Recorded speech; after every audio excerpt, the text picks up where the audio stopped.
So this weekend is designed to get people back in touch with each other, literally, conceptually, metaphorically, experientially. We're living in an age where we're really sensorially stimulated by digital technology, and I think the emphasis at the moment is kind of cutting each other off. We kind of forgot that we are embodied creatures and we interact with other people using our bodies and using our other senses as well. So I'm going to introduce you to Dr. Karlovich here. He's going to tell you all about the experience.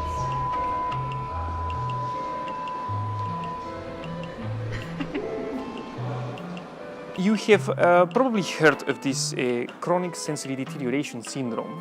This is something that we at the Institute are particularly interested in, although even though we are at the forefront of research, we don't really know exactly what causes it.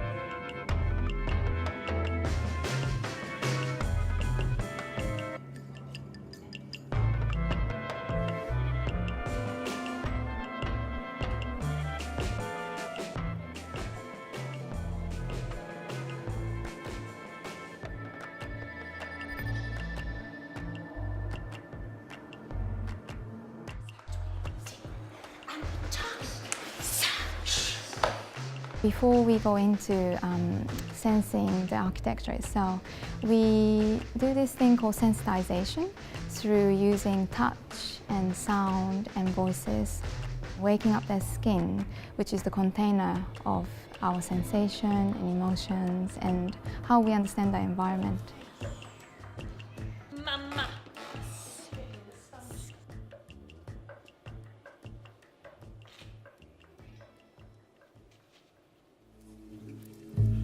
Why are we so mad? Well, I think one of the reasons is because we are progressively losing touch with our bodies.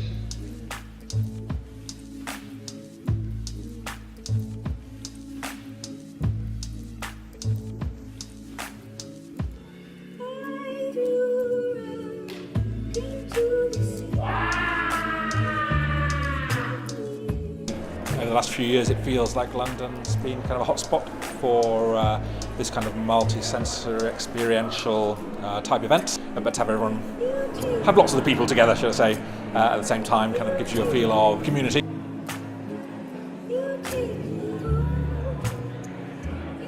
What I was talking about today is chemosignaling, so that's something that's really exciting. It's how we can communicate with other people in society based on smells.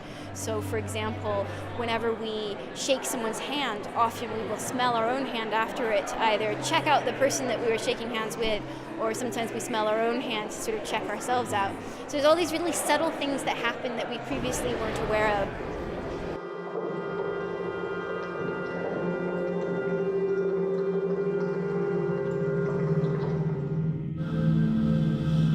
It's about water and the three statuses of the water, so gaseous, liquid and solid.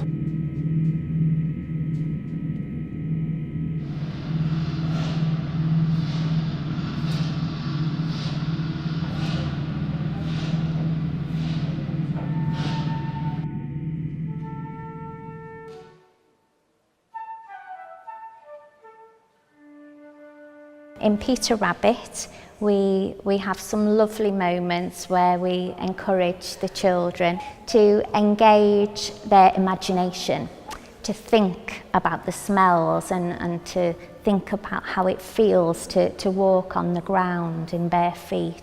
It was very sensory in that you could feel the cold, you could see the cold.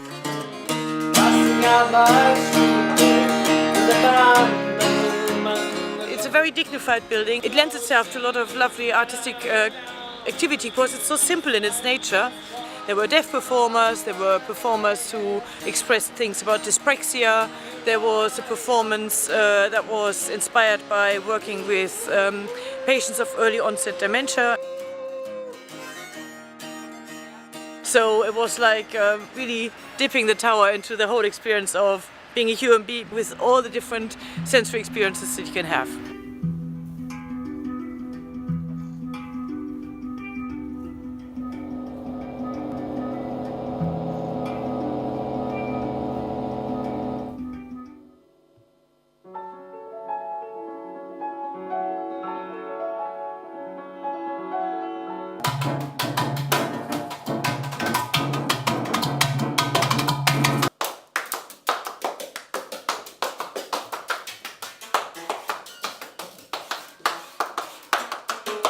It seems to be like a very playful vibe with a lot of the artwork, so just a very friendly scene.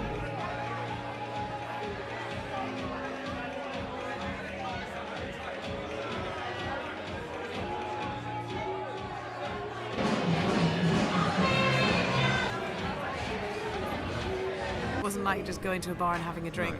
You were thinking about so many different things and also talking to strangers as well.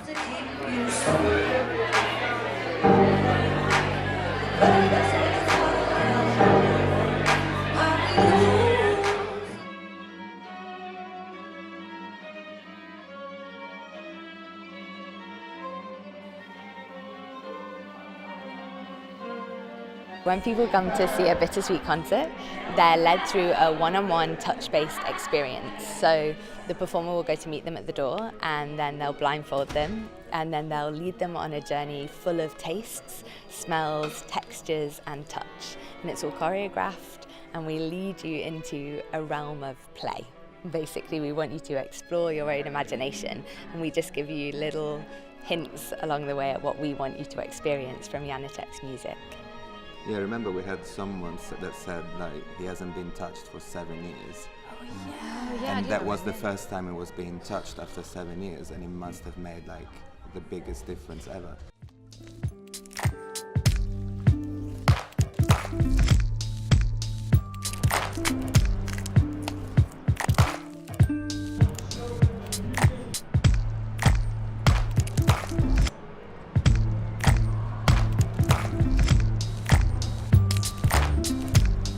This is a way to create creative accessibility. People with sensory limitation can enjoy still the emotion of the songs. We created sensory input for every song, like which scent would match with it, and an aroma jockey then will spread the scent. There are various things that we want to achieve with this Open Senses Festival. One thing is there are so many people already active in this field, there are so many work, and we wanted to highlight them. We want to show Londoners and basically the whole world what is already happening, because it's amazing work and it's enhancing the experience basically of life.